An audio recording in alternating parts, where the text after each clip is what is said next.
Hey everyone, Mr. Happy here and welcome to my guide to Eden Descent on the normal difficulty. This can be unlocked after beating Eden Resurrection and completing the quest that follows. After a few cutscenes, you'll be all set to go. Oh, and boss spoilers ahead, obviously. This is your warning. This boss, Voidwalker, is split into a couple of phases, but it's kind of hard to distinguish when new phases actually begin. I'll also explain loot rules at the end of this video. To skip to a specific part, please use the timestamps in the description. First of all, yes, you can fall off. Let's just get that out of the way.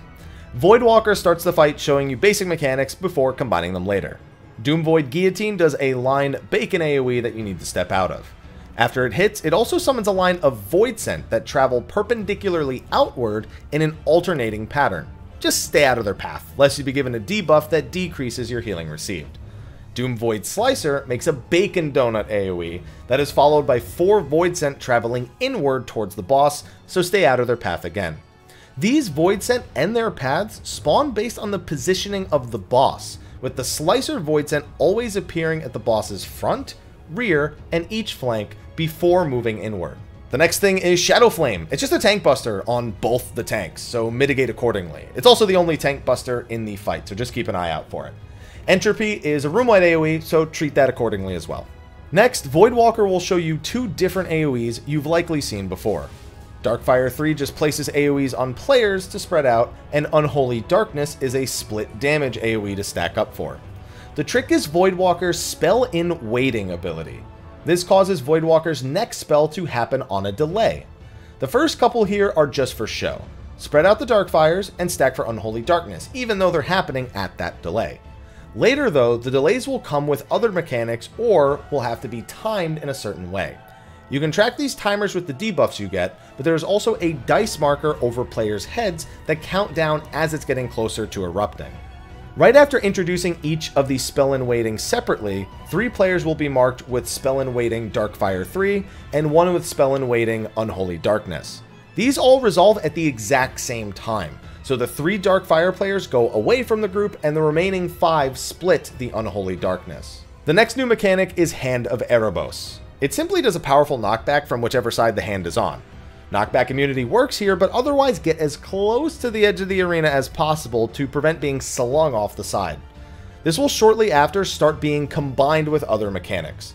First it will be combined with Doomvoid AoEs, both a Guillotine and a Slicer, and eventually with another mechanic, Punished Ray. Punished Ray simply requires 1 player stand in each of the small circles that spawn before the attack resolves. It does some light damage over time to those standing in the circles, but if players miss any of them, everyone will receive a stacking debuff that increases damage taken. At this point, the only attack you haven't seen is Shadoweye, which just places a sight-based Petrify AoE that originates at the marked player. Party members should avoid looking in the direction of the player marked with Shadoweye, or the spell-in equivalent of it. Now that we've covered every attack, the second half of the fight combines them in a set pattern. You'll have Punished Rays followed by Spell-in Unholy Darkness and 4 Spell-in Darkfires. Unlike the previous set of Unholy Darkness and Darkfires affected by Spell-in, all 8 players can stack for this Unholy Darkness, and then the Darkfire AoEs can spread out after the split.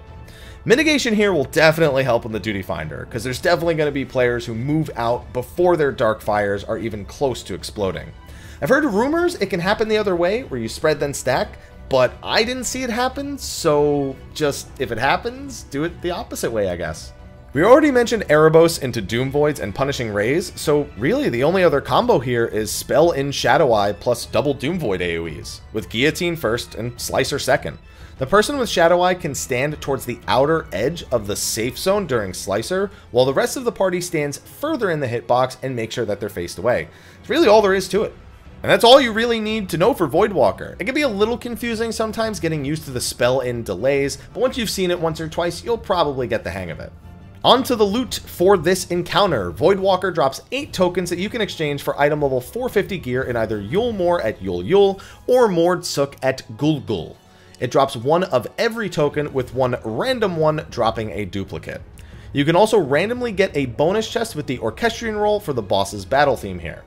Until sometime later in the 5.x series, probably around middle-late 5.1, tokens will be restricted to 1 per boss per week.